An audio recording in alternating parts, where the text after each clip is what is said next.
Coach, the various preseason prognostications have started to kind of roll in, and they, unfortunately, they haven't been too kind to Cal Poly. Is that anything that you pay attention to?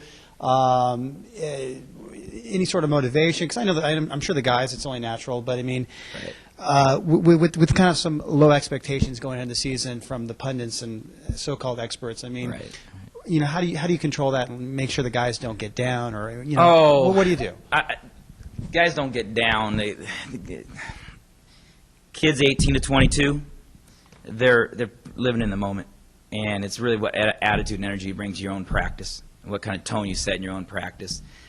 They could pick you last. If you get picked first, you're the coach that says this doesn't mean a thing. Right. If you go, who's got picked first? The coach of the media will go down to the Wooden Awards, and we have our media deal coming up here. And every single coach, if you're favored to win conference as a coach, you don't think it means a thing. And I think if you're picked last as a coach, you realize it doesn't mean a thing. It's good to have that out there because it interests. The thing I look at it as is actually it can actually help with recruiting. You tell, hey, we've got a team that needs your help here. You want to come? It opens doors up. You can say, hey, this is where we're at. This is kind of a loose ball situation with your own players.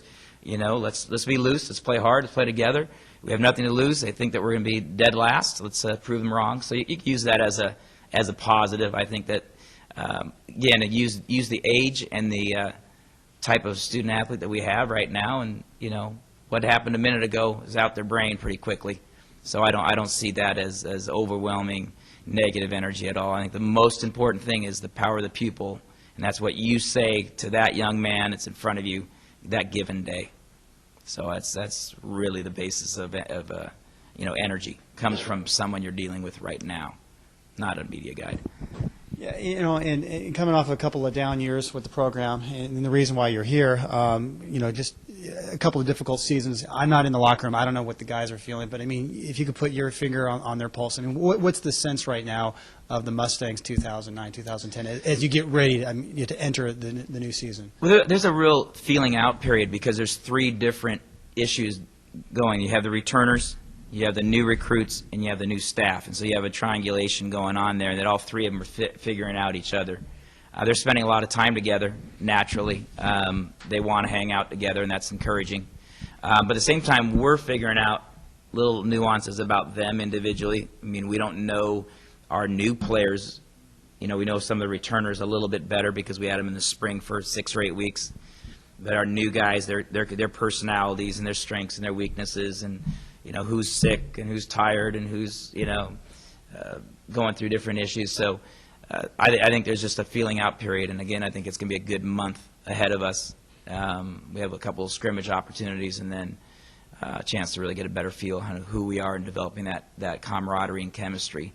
Really, what we want to do is just get in great shape and develop a camaraderie and chemistry that's exciting for one another to play, and that'll be take care of itself. Coach, I know it's still early and you guys are just getting going, but kind of what are your expectations headed into this year? I don't know if you guys have met together and established your team goals yet, but kind of you personally, what are your expectations for 09? Well, we kind of established that early on when you come down to the things that you want to measure, measurable goals. We'd like to first and foremost start with just trying to focus on our home court.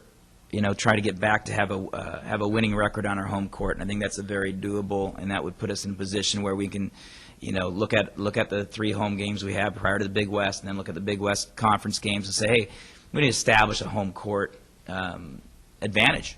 I think that's a critical part of any team, any place. I think that's the number one.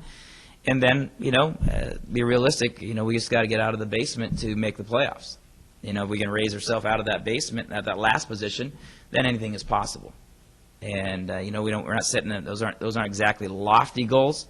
I think they're realistic goals that we want to, the preseason is set up for us to learn a lot about ourselves and still accomplish those goals. So we don't have a lot of preseason goals. I coached junior college ball for a number of years, and during that process of junior college, the first 2 months of the season, you could be 0-11, or you can be 11-0. And you hit that first conference game, and you go 1-0, you're excited. Or if you go 0-1, you're like, geez. It's just, realistically, you throw those out. And so that's where we're at, and that's why we were willing to schedule the way we scheduled. Financially, physically, learning, and it's, the kids will respond to that schedule and to those setbacks as the coaching staff responds. If we're down and out and disappointed and thinking the world's coming to an end because we lose a couple road games, then they're going to respond that way. If we realize it's a long season and a long process and we're building a team, we're trying to figure out our strengths and weaknesses and offensive and defensive, then they'll respond the same way. I think they really do respond according to the way we respond.